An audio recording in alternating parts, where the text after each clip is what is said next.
قبل پچھلے ہفتے میں ناقض وضو میں سے چند باتیں بتائی گئی تھی، اسی بات کو آگے آج بڑھائی جا رہی ہے۔ شروع کرتے ہیں۔ بسم اللہ الرحمن الرحیم۔ والقیء ملء الفم، اور قے جو منہ بھر کر ہو، منہ بھر قے یہ بھی ناقض وضو ہے۔ اس سے قبل ناقض وضو میں جو چیزیں بتائی گئی تھی وہ ما خرج من السبیلین، جو چیز سبیلین سے خارج ہو وہ ناقض وضو ہے، اس میں کسی کا اختلاف نہیں ہے۔ اور جو غیر سبیلین سے خارج ہو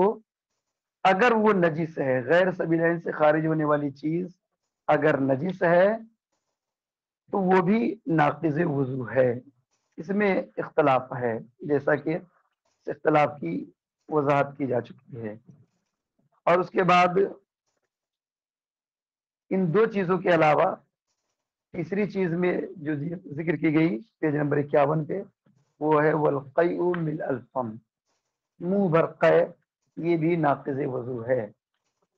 اس میں امام ظفر رحمت اللہ تعالی علیہ کا اختلاف ہے، اور باقی امام محمد اور امام ابو یوسف رحمۃ اللہ علیہ کے درمیان جو اختلاف ہے وہ ایک سبب میں اختلاف ہے، فقط سبب میں۔ تو عبارت دیکھیں، شرح کی عبارت، قال والقیء من الفم لما تقدم، شارع خود ہی مصنف ہیں، فرماتے ہیں کہ قے جو منہ بھر ہو وہ بھی ناقض وضو ہے، لما تقدمہ اسی دلیل کی وجہ سے جو دلیل پیچھے گزر چکی۔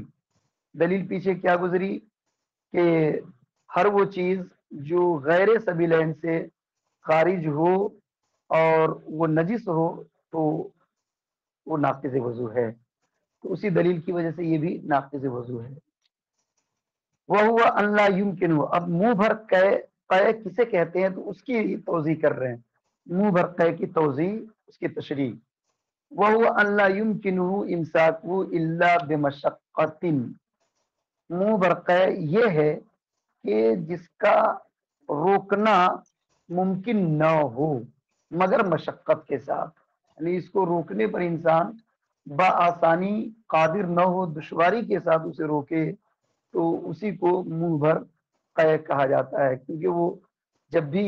ایسا اتفاق ہوتا ہے اور اچانک کبھی قے ہو تو منہ بھر ہونے کی صورت میں انسان روکنا بھی چاہے، دبانا چاہے تو نہیں روک پاتا، تو منہ بھر قے کی تعریف یہی ہے، یہ ناقض وضو ہے۔ وَإِنْ قَا قَلِيلًا قَلِيلًا وَلَوْ جُمِعَ كَانَ مِلْءَ الْفَمِ، اور اگر کسی نے قے کیا تھوڑی تھوڑی کر کے اور اگر ان سب کو جمع کیا جائے تو وہ منہ بھر ہو جائے، فَأَبُو يُوسُفَ اعْتَبَرَ اتحاد المجلس، تو امام ابو یوسف نے اتحاد مجلس کا اعتبار کیا ہے، لأنه جامع للمتفرقات على ما عرف كما وغیرہ، اس لیے کہ اتحاد مجلس یہ کیا ہے، جامع ہے متفرقات کے لیے، یعنی متفرق چیزوں کو جمع کرنے والی مجلس جو ہوتی ہے وہ جمع کرنے والی ہوتی ہے۔ لأنه جامع للمتفرقات على ما عرف كما في سجدۃ التلاوۃ، مجلس متفرقات کے لیے جامع ہے اس بنا پر جو جانا جا چکا ہے سجدہ تلاوت میں اور اس کے علاوہ میں، کیونکہ سجدہ تلاوت میں کے تعلق سے جو حکم ہے سجدہ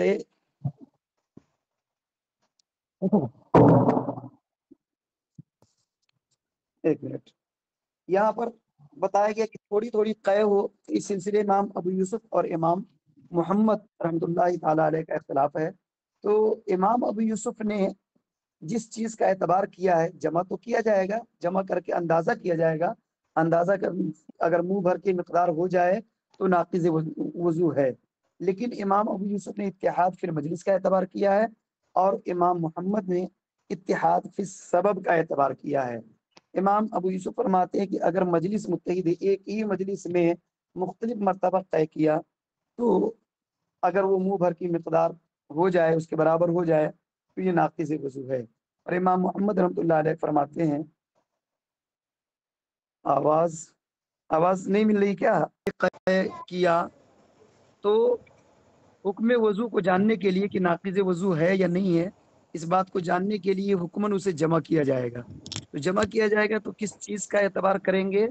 امام ابو یوسف رحمۃ اللہ علیہ اتحاد فی المجلس کا اعتبار کرتے ہیں کہ اگر مجلس متحد ایک ہی مجلس میں مختلف مرتبہ طے کیا اور منہ بھر کی مقدار ہے تو وہ ناقض وضو ہے۔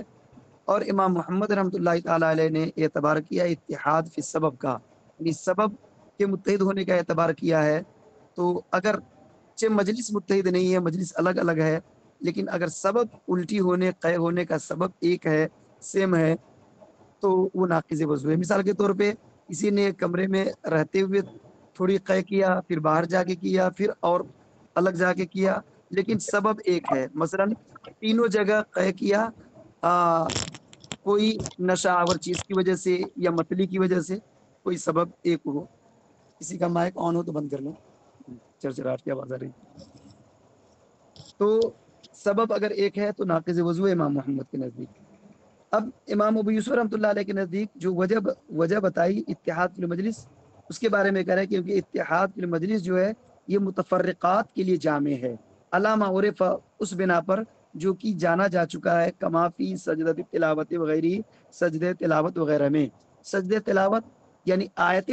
سجدہ جب ہم تلاوت کرتے ہیں، پڑھتے ہیں، تو اس میں کس چیز کا اعتبار ہوتا ہے؟ مجلس کا اعتبار ہوتا ہے کہ اگر ایک مجلس میں ایک ہی آیت سجدہ کو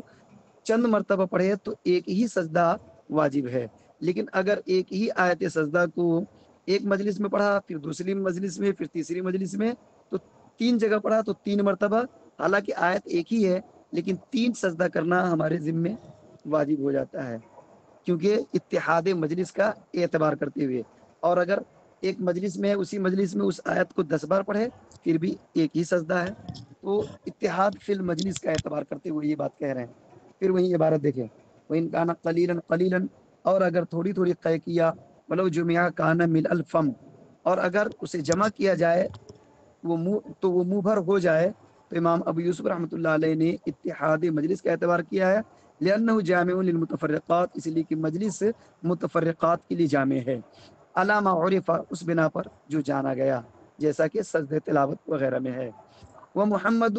اعتبر اتحاد السبب، اور امام محمد رحمۃ اللہ تعالی علیہ نے اتحاد سبب یعنی سبب کے متحد ہونے کا اعتبار کیا ہے، وہ الغثیان، اور وہ غثیان ہے۔ جیسے مثال کے طور پہ متلی آئے اور متلی کی وجہ سے قے ہو، سبب ایک ہے کوئی، تو اس ایک سبب کی وجہ سے قے ہو، چاہے مجلس متحد ہو یا مجلس متحد نہ ہو، وہ ناقض وضو ہے۔ کیوں؟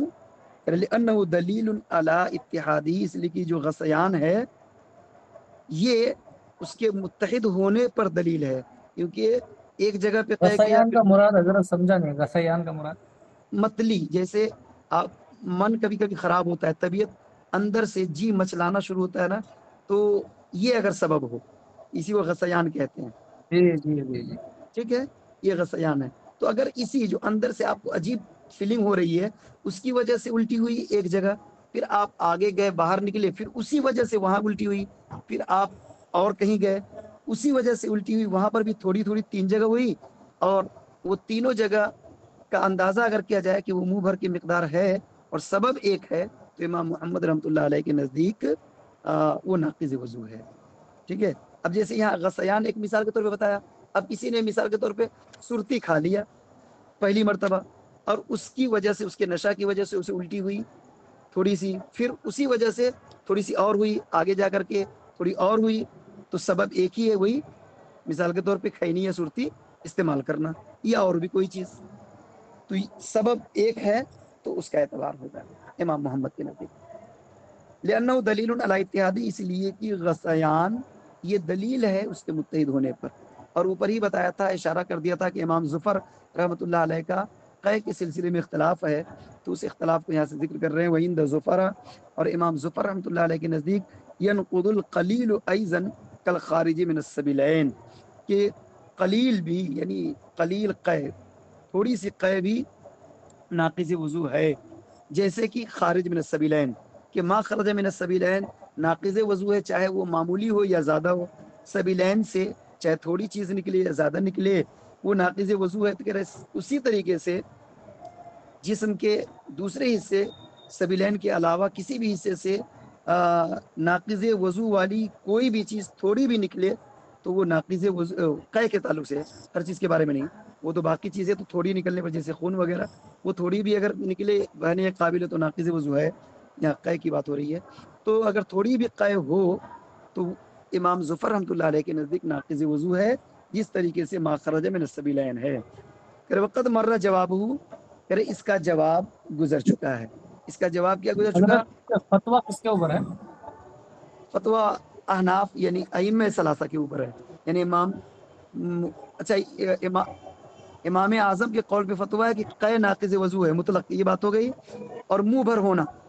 بھر ہونا ناقض وضو ہے، یہ امام محمد کے نزدیک بھی ہے اور امام ابو یوسف کے نزدیک بھی ہے، منہ بھر قے ہونا۔ اب منہ بھر کے سبب میں اختلاف ہے، امام محمد اور امام ابو یوسف کا سبب کے تعلق سے اختلاف ہے۔ ان دونوں میں دو صورت تو ایسی پائی جائے گی جن میں دونوں کا اتفاق ہوگا، اور دو صورت ایسی پائی جائے گی جن میں دونوں کا اختلاف ہوگا، لیکن ان دونوں صورتوں میں کس پر فتویٰ ہے اس کو ذرا دیکھنا پڑے گا۔ آپ سمجھ رہے ہیں؟ امام ابو یوسف اور امام محمد رحمۃ اللہ علیہ کے سبب کے تعلق سے جو اختلاف ہے اس میں کس پر فتویٰ ہے اس کی توضیح ذرا دیکھنی ہوگی۔ جی جی لیکن بہرحال وہ جب منہ بھر کی مقدار ہو جائے تو ناقض وضو ہے، یہاں تک تو معاملہ کلیئر ہے۔ اور رہا امام ظفر کا معاملہ تو اس پہ تو فتویٰ ہے نہیں، یہ تو بالکل کلیئر ہے۔ وقت مرہ جواب ہو، اور اس کا جواب گزر چکا۔ جواب اس کا کیا گزر چکا؟ اس سبیلین کا معاملہ الگ ہے، اور جو غیر سبیلین سے جو چیز خارج ہو اور وہ ناپاک ہے اور قے ہے تو منہ بھر ہونا ضروری ہے، اور اگر قے کے علاوہ دوسری چیز ہے تو اس کا بہنے کے قابل ہونا ضروری ہے، تب جا کر کے ناقض وضو ہے، ورنہ ناقض وضو نہیں ہے۔ ولا ينقض اذا قاع بلغما وان ملأ الفم، اور ولا ينقض اذا قاع بلغما، جب بلغم کی قے کیا تو بلغم کی قے کرنا یہ ناقض وضو نہیں ہے، اگرچہ یہ منہ بھر ہو، یعنی بلغم کی قے کسی کو ہو اگرچہ وہ منہ بھر ہو تو یہ ناقض وضو نہیں ہے۔ اس سلسلے میں بھی کچھ اختلاف ہے، ذکر کر رہے ہیں۔ وقال ابو یوسف رحمہ اللہ، امام ابو یوسف رحمۃ اللہ علیہ فرماتے ہیں ان کان من الجوف، اگر بلغم جوف سے آئے، پیٹ سے، نقضا تو یہ ناقض وضو ہے، لانہا محل النجاست، اس لیے کہ جوف جو ہے یہ محل نجاست ہے، تو نجاست کی جگہ سے آنے کی وجہ سے وہ کہتے ہیں ناقض وضو ہے۔ فاشبہ السفراء، تو یہ سفرا کے مشابہ ہو گیا۔ سفرا جیسے زردی، کبھی کبھی قے اور الٹی ہوتی ہے اور صرف پیلا پیلا پانی نکلتا ہے تو وہ ناقض وضو ہے جبکہ منہ بھر ہو۔ تو اگر جس طرح سے سفرا جو کہ جوف سے آتا ہے تو وہ ناقض وضو ہے، اسی طریقے سے اگر بلغم بھی پیٹ سے آئے تو یہ ناقض وضو ہے امام ابو یوسف رحمۃ اللہ علیہ کے نزدیک۔ قلنا، تو امام اعظم اور امام محمد رحمۃ اللہ علیہ الگ ہیں، تو ان کی طرف سے یعنی طرفین کی طرف سے جواب دیا جا رہا ہے۔ قلنا کہتے ہیں کہ ہم کہیں گے البلغم طاہر، کہ بلغم طاہر ہے، اصلا بلغم طاہر ہے، کہ بلغم کا معاملہ تھوک کے مانند ہے کہ بلغم طاہر ہے، لأنه صلی اللہ علیہ وسلم کان یأخذ بطرف ردائه وهو فی الصلاة، نبی کائنات صلی اللہ علیہ وسلم بلغم کو اپنی چادر کے کنارے میں لے لیتے تھے جبکہ آپ نماز میں ہوتے، یعنی حالت نماز اگر بلغم آپ کو آتا تو چادر کی کسی کونے اور گوشے میں اس کو لے لیتے، مطلب منہ پہ رکھ کر کے بلغم اسی سے صاف کر لیتے، اسی میں لے لیتے۔ تو اس سے یہ بات سمجھ میں آ رہی کہ نبی کریم صلی اللہ علیہ وسلم اپنے چادر کے گوشے میں بحالت نماز بلغم کو لے لیتے تھے۔ بلغم اگر آ جائے اور وہ ظاہر ہے کہ جوف سے آتا تھا تو جوف سے آنے کے بعد آپ چادر میں لے لیتے اور حالت نماز میں ہوتے، مطلب وضو نہ ٹوٹتا، اور وضو نہ ٹوٹنا یہ ثابت ہو گیا کہ جوف سے بھی آئے تو وہ ناقض وضو نہیں ہے۔ ولہذا لا ينقض النازل من الراس بالاجماع، اور اسی وجہ سے کہ بلغم طاہر ہے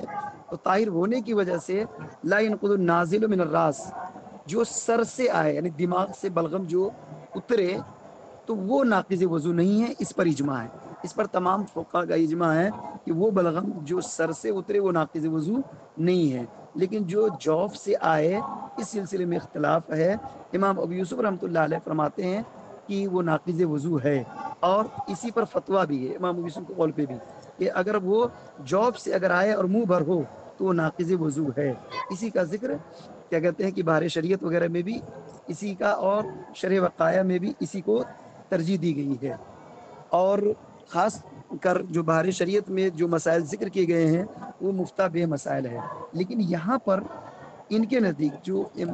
صاحب کتاب ہے مصنف، ان کے نزدیک مفتہ بے قول کون ہے؟ جو متن کی عبارت ہو۔ ان کے نزدیک چونکہ یہ مصر کے عرب کے عالم ہیں، اور آج کے نہیں تقریباً 6 صدی ہجری کے عالم ہے، ان کے نزدیک جو مفتہ بے قول ہے، کیونکہ پہلے ہی انہوں نے شروع میں بتایا کہ متن میں صرف مفتہ بے قول کو انہوں نے ذکر کیا ہے، اور اچھا متن کے اندر خیر متن کے اندر بلغم کا ذکر آیا ہی نہیں، صرف مطلق قائے کا ذکر آیا، تو اس سلسلے میں اختلاف ہے، اور یہ شرح وقایہ کی روشنی میں یہی بات ثابت ہوتی ہے کہ امام ابو یوسف رحمۃ اللہ علیہ کے قول پہ ہی فتویٰ ہے اس سلسلے میں کہ جب جوف سے آئے تو ناقض وضو، اور دماغ سے آئے اوپر سے آئے تو کسی کے نزدیک میں ناقض وضو نہیں ہے۔ اور آگے حضرت اس میں ایک بات واضح فرما دیں گے تو اچھا ہوگا کہ جب بھی اجماع کہی جائے تو کیا مطلب تمام چاروں ائمہ کے نزدیک نہیں ہے یا پھر صرف نہیں نہیں احناف کے نزدیک؟ نہیں، یہ کوئی ضروری نہیں کہ جب بھی اجماع کہا جائے تو تمام ائمہ کے نزدیک ہو، یہ کوئی ضروری نہیں، کیونکہ اور دیگر ائمہ کے نزدیک تو بلغم قے خون کا نکلنا یہ ناقض وضو ہے ہی نہیں ہے، بالخصوص امام شافعی رحمۃ اللہ علیہ کے نزدیک، تو یہاں پر اجماع سے مراد فقہائے احناف کا اجماع ہے، جی جی جی۔ کیونکہ ان کے نزدیک ناقض وضو صرف اور صرف ما خرج من السبیلین ہے، تو اس لیے اور اگر کئی کئی جگہ پر بھی بہت سارے کتب میں اس طرح بھی آتا ہے کہ اجتماعت الامہ، امت ہاں اس پر جمع ہو گئی، تو اس وقت مراد تو پھر چاروں ائمہ ہوگی کیا؟ وہاں سیاق و سباق دیکھا جائے گا، اگر سیاق و سباق کا معاملہ ہوگا جہاں پر تمام لوگوں کا معاملہ تو تمام ہوں گے، اور جہاں تمام کا نہیں ہوگا صرف ایک مذہب کے فقہ کا معاملہ ہوگا تو ایک مذہب کے فقہ کا اجماع ہوگا، ایسا بھی ممکن ہے۔ اور جب ادھر صحابہ کا اجماع وغیرہ کی بات آئے یا مطلق اجماع ہے کسی فقہ کا نہیں، مطلق اجماع ہے جو کہ دلیل شرعی ہے، جو صحابہ کا فقہائے مدینہ کا اجماع، تو وہ اجماع جو کہ خاص طور پہ وہ اجماع تمام ائمہ کے نزدیک وہ دلیل ہے، اور اس میں باقی ائمہ مذاہب بھی مراد ہو سکتے ہیں جیسا کہ یہاں پر مراد ہے، تو یہ باتیں ہوئی وَلِهَذَا لَا يَنْقُضُ النَّازِلُ مِنَ الرَّأْسِ بِالْإِجْمَاعِ، اسی وجہ سے جو سر سے اترے وہ ناقض وضو نہیں ہے، اجماع اس بات پر اجماع ہے، اجماع کی وجہ سے، اور یہ کیوں کرے وَهُوَ لِلُزُوجَتِهِ لَا تَتَدَاخَلُهُ النَّجَاسَةُ، اور یہ اس کے لزوجت کی وجہ سے، لزوجت مانا چکناہٹ، یہ بلغم میں ایسی چکناہٹ ہوتی ہے کہ چکناہٹ کی وجہ سے نجاست اس میں داخل نہیں ہوتی، تو اسی وجہ سے وہ ناقض وضو نہیں ہے، اور وہ اس کے چکناہٹ کی وجہ سے ہے کیونکہ اس میں نجاست داخل نہیں ہوتی ہے۔ بقی ما یجاورہ من النجاست وهو قلیل، اور وہ نجاست جو اس کے ساتھ ملصق ہے یا اس سے ملی ہوئی ہے، اس سے لگی ہوئی ہے، وہ قلیل، وہ معمولی ہے، وہ قلیل ہے، اور قلیل کا اعتبار نہیں ہوگا، والقلیل غیر ناقض، اور قلیل ناقض نہیں ہے، بخلاف الصفراء، برخلاف صفراء کے، صفراء کا حکم الگ ہے، جو زردی والی قے ہو اس کا حکم الگ ہے، فإنها تمازجها، کیونکہ جو زردی یعنی صفراء کی قے ہے یا صفراء کا معاملہ ہے، تو صفراء کا معاملہ ہے کہ وہ اس میں پورے طور پر اس کی آمیزش ہوتی ہے، یعنی نجاست کے ساتھ اس کی آمیزش ہوتی ہے، اسی وجہ سے صفراء کا حکم الگ ہے، وہ مکمل طور پہ نجس بھی ہے، جیسے دیگر قے جو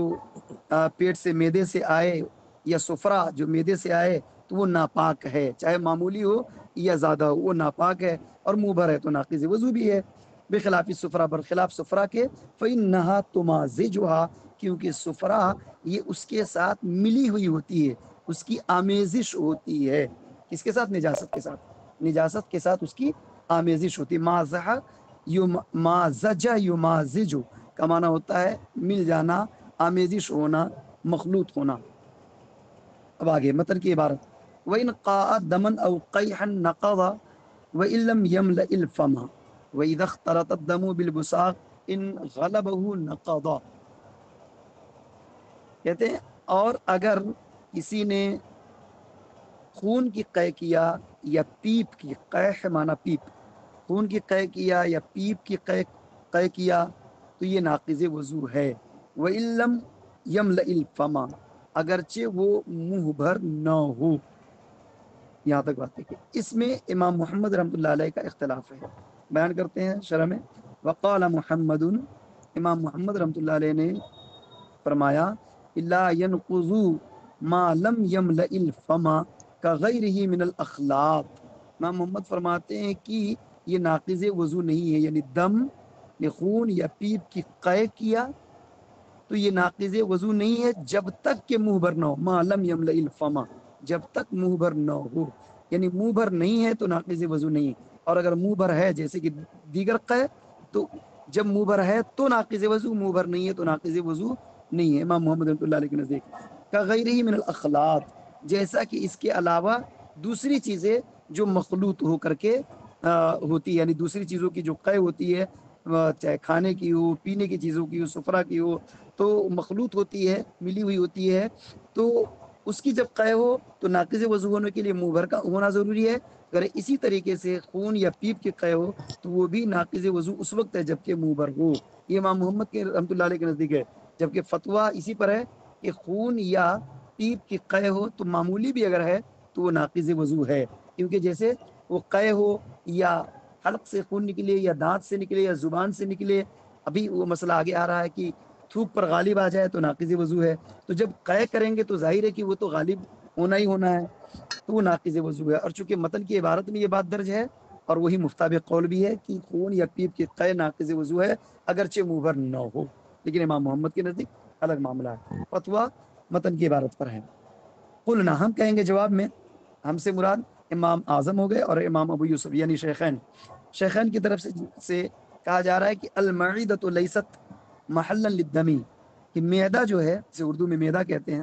تو معدہ یہ خون کی جگہ نہیں ہے. معدے کے اندر خون نہیں ہوتا ہے، بلکہ ہم جو کھانا یا پانی لیتے ہیں، کھاتے اور پیتے ہیں، وہ معدے کے اندر جا کر کے اسٹور ہوتا ہے، وہیں جا کے ہضم ہوتا ہے، فلٹر ہوتا ہے، تو وہ خون کی جگہ نہیں ہے. والقیح، جب خون کی جگہ نہیں ہے تو اس کا معاملہ ہوگا کہ وہ ناقض وضو ہے، کہ وہاں سے خون آ رہا ہے، اس کا مطلب مانا جائے گا کہ معدے کے اندر کوئی خرابی ہے، کوئی زخم ہے یا کوئی پھوڑا پھنسی ہے، جس پھوڑا پھنسی سے خون نکل کر کے خارج ہوا، خارج ہو کر کے منہ کے راستے سے وہ بہا ہے، اسی وجہ سے ناقض وضو ہے. اسی کی وضاحت کر رہے ہیں کہ معدہ خون کی جگہ نہیں ہے. والقیح انما یسیل الی من قرحۃ او جرح، اور قیح یعنی پیپ یہ اس کی جانب جاری ہوا ہے، بہا ہے کسی پھوڑے سے یا کسی زخم سے، یعنی معدے میں وہ خون یا پیپ جو آیا ہے وہ کسی نہ کسی زخم سے یا کسی پھوڑے سے وہ خون بہ کر کے اس میں جمع ہوا، پھر وہ الٹی کر کے منہ کے راستے سے باہر آیا ہے. فَإِذَا خَرَجَ، پس جب وہ خارج ہوا، فَقَدْ سَالَ مِن مَوْضِعِهِ، تو وہ اپنی جگہ سے وہ بہ گیا، فَيَنْقُضُ، تو وہ ناقض وضو ہوا. کیونکہ غیر سبیلین سے جو چیز بھی خارج ہو اور بہنے کے قابل ہو تو وہ ناقض وضو ہے. تو اس بنا پر خون اور پیپ کی قے ہو، معمولی بھی اگر ہے تو وہ ناقض وضو ہے، بہنے کے قابل ہو، بس اتنا رہے. حتی لو قاع علقا لا ينقض ما لم يملئ الفم، یہاں تک کہ اگر کسی نے قے کیا علقن، علق کہتے دم بستہ، جمع ہوئے خون، جمع ہوئے خون کی قے کیا تو وہ ناقض وضو نہیں ہے جب تک وہ منہ بھر نہ ہو. جمع ہوئے خون کا معاملہ یہ ہے، یہاں تک کہ اگر کسی نے جمع ہوئے خون کی قے کیا تو یہ ناقض وضو نہیں ہے جب تک کہ منہ بھر نہ ہو. لأنه يكون في المعدہ، اس لیے کہ یہ معدے میں ہوتا ہے، جمع ہوا خون معدے میں ہوتا ہے. ہکذا روى الحسن عن ابی حنیفہ، اسی طریقے سے امام حسن نے امام اعظم ابو حنیفہ رحمۃ اللہ علیہ سے روایت کی ہے. اس کے بعد متن کی عبارت ہے وَإِذَا اخْتَلَطَ الدَّمُ بِالْبُصَاقِ إِنْ غَلَبَهُ نَقَضَ، اور جب خون مخلوط ہو جائے، مل جائے تھوک کے ساتھ، لعاب کے کیا کہتے ہیں، لعاب دہن کے ساتھ، اگر وہ غالب ہو نقض ہے، یعنی بلڈ خون غالب ہے تو وہ ناقض وضو ہے. اس کی وضاحت کر رہے ہیں کہ وَإِذَا اخْتَلَطَ الدَّمُ بِالْبُسَاقِ إِنْ غَلَبَهُ نَقَضَ حُكْمًا لِلْغَالِبِ. تو یہ ناقض وضو ہے حکمن للغالب، غالب ہونے کی وجہ سے حکمن یہ ناقض وضو ہے. وَكَذَا إِذَا تَسَاوِيَا احتیاطاً، اسی طریقے سے جب وہ مساوی ہو جائے، یعنی خون اور تھوک دونوں کے دونوں برابر ہو تب بھی ناقض وضو ہے. تو یہ اس صورت میں غالب ہونے کی وجہ سے نہیں بلکہ احتیاطاً، اور حکمن بھی نہیں، احتیاطاً ہے. احتیاط کا تقاضا یہ ہے کہ جب خون اور تھوک دونوں برابر ہو، مساوی ہو، تو احتیاطاً ناقض وضو کا حکم دیتے ہیں. اور لیکن جب خون غالب ہو تو حکمن، غالب ہونے کی وجہ سے حکمن ناقض وضو ہے، اور برابری کی صورت میں احتیاطاً ناقض وضو ہے. وَإِنْ غَلَبَ الْبُسَاقُ اللَّهِ، اور اگر بساق غالب ہو، تھوک غالب ہو خون پر، تو ناقض وضو نہیں ہے. لأن القلیل مستہلک فی الکثیر، اس لیے کہ جو قلیل ہے وہ کثیر میں ختم ہو جاتا ہے، کھپ جاتا ہے. مستہلک کا معنی ہوتا ہے کھپ جانا. استہلک ہے، استہلک کو معنی کھپنا، ختم ہونا. اسی لیے کہ قلیل ایک کثیر میں ختم ہو جاتا ہے. فیسیر عدمن، تو گویا کہ وہ معدوم ہو جاتا ہے. اس کے بعد نیند کے بارے میں یہاں سے ذکر کر رہے ہیں. نیند بھی ناقض وضو ہے. اس کی بعض صورت ناقض وضو ہے اور بعض صورت ناقض وضو نہیں ہے، تو اس کو یہاں سے ذکر کر رہے ہیں. وَيَنْقُضُهُ النَّوْمُ مُضْطَجِعًا، اور نیند جو پہلو کے بل ہو یہ ناقض وضو ہے. وَكَذَلِكَ الْمُتَّكِئُ وَالْمُسْتَنِدُ، اور اسی طریقے سے وہ نیند جو ٹیک لگا کر کے ہو یا کسی چیز سے سہارا لے کر کے ہو، وہ نیند بھی ناقض وضو ہے. کیونکہ جب کسی چیز کا سہارا لے کر کے انسان لیٹا اس طور پر کہ اگر اس چیز کو ہٹا دیا جائے تو وہ گر جائے گا، تو ایسی نیند ناقض وضو ہے. تو یہ تین طرح کی، یعنی پہلو کے بل لیٹنا، یا کسی چیز کا سہارا لے کر کے یا ٹیک دے کر کے سونا، یہ ناقض وضو ہے. یہاں تک بتایا. اس کے بعد والاغماء والجنون، اور اغما بے ہوشی اور جنون یہ بھی ناقض وضو ہے. یہ نیند کی تین صورتیں ہوئی، اور بے ہوشی اور جنون یہ بھی ناقض وضو. اور آگے بتا رہے والنوم قائما وراکعا وساجدا وقائدا، یہ چار صورتیں. اور نیند جو کھڑے ہونے کی حالت میں ہو، رکوع کی حالت میں ہو، سجدے کی حالت میں ہو، وقائدا اور بیٹھے ہوئے ہونے کی حالت میں ہو، تو یہ ناقض وضو نہیں ہے. یہ چار طریقے سے اگر کسی نے نیند لے لیا، کھڑے ہونے کی حالت میں، رکوع، سجدے اور بیٹھے ہوئے ہونے کی حالت میں، اس طور پر کہ بدن ڈھیلا نہیں ہوا، استرخاء مفاصل نہیں ہوا، تو ناقض وضو نہیں ہے، جیسا کہ حدیث میں آگے چل کے ذکر کر رہے ہیں اس بات کو. اور شرح کی عبارت دیکھیں، قال وَيَنْقُضُهُ النَّوْمُ مُضْطَجِعًا، نیند ناقض وضو ہے اس حال میں کہ وہ پہلو کے بل ہو، نہیں بالکل بدن لیٹا ہوا ہے اور سرین اٹھی ہوئی ہے، پہلو کے بل لیٹا ہے، تو یہ ناقض وضو ہے. لما روینا، اس وجہ سے جو ہم نے روایت کیا. پیچھے ہی روایت غالباً گزر چکی ہے شروع میں ہی، جہاں پر ایک روایت ذکر کی گئی تھی ما خرج من السبیلین کے بعد ہی نیند کے تعلق سے ایک عبارت آئی تھی، جہاں پر بیان کیا گیا تھا کہ نیند ناقض وضو ہے جبکہ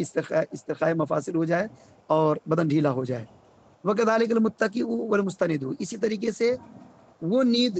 جس میں ٹیک لگایا گیا ہو یا کسی چیز کا سہارا لیا گیا ہو، وہ بھی ناقض وضو ہے. لِأَنَّهُ مِثْلُهُ فِي الْمَعْنَى، اس لیے کہ یہ نیند بھی معنی میں سیم ہے، اسی کے مثل ہے، یعنی پہلو کے بل لیٹنے کی ہی طرح ہے، تو یہ بھی ناقض وضو ہے. قال علیہ السلام، رسول اللہ صلی اللہ علیہ وسلم کی حدیث ہے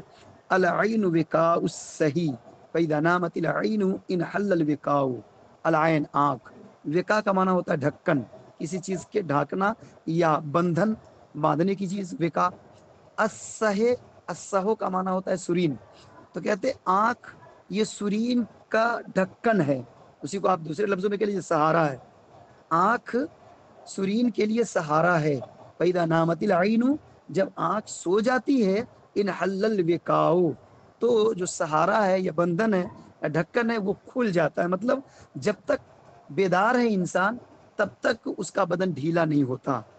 اور وہ بیٹھا ہے یا کھڑا ہے تو گرتا نہیں ہے. لیکن اگر آنکھیں بند ہوئی تو بیٹھے ہوئے ہونے کی حالت میں تو گر جائے گا، کھڑے ہونے کی حالت میں تب بھی گر جائے گا، اگر معمولی نیند ہے تب تو بچ جائے گا، لیکن ذرا سی زیادہ نیند ہوئی کہ بس سہارا ختم، انسان گر جائے گا۔ مطلب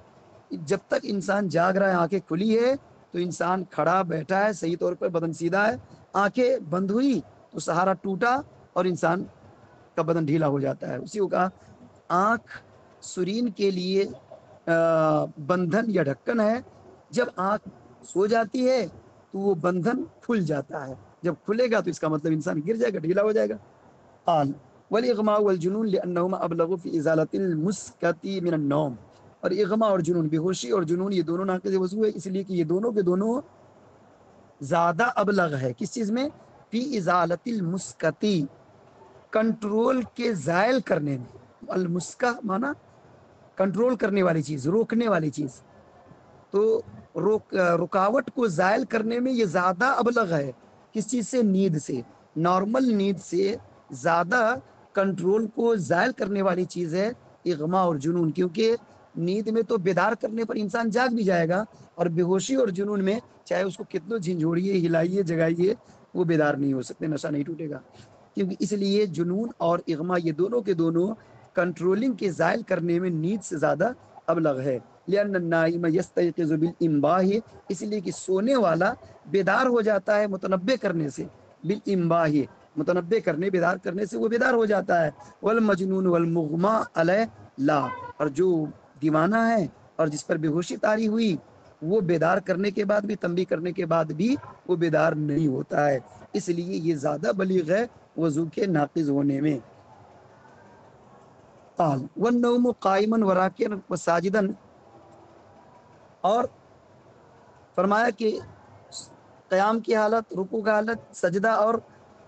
قعود کی حالت میں نیند لا ينقض، یہ ناقض وضو نہیں ہے، لقولی علیہ السلام، رسول اللہ صلی اللہ علیہ وسلم کے اس قول کی وجہ سے، لا وضوء علی من نام قائدا او قائما او راکعا او ساجدا انما الوضوء علی من نام مضطجعا۔ کئی جگہ اس حدیث کو آپ نے پڑھا ہوگا کہ رسول اللہ صلی اللہ علیہ وسلم نے ارشاد فرمایا اس شخص پر وضو نہیں ہے جو کھڑے قائدن بیٹھے ہوئے ہونے کی حالت میں، یا قیام، رکوع یا سجدے کی حالت میں سو گیا۔ انما الوضوء علی من نام، بے شک وضو ہے اس شخص پر جو پہلو کے بل سویا، تو اس پر وضو ہے، لیکن ان چار صورت میں وضو نہیں ہے۔ اسی حدیث کی بنا پر حالت قیام، رکوع، سجود اور قعود کی حالت میں کوئی سو گیا اور وہ استرخائے مفاصل نہیں ہوا، گرا نہیں وہ بدن ڈھیلا ہونے کی وجہ سے، تو وہ ناقض وضو نہیں ہے۔ بس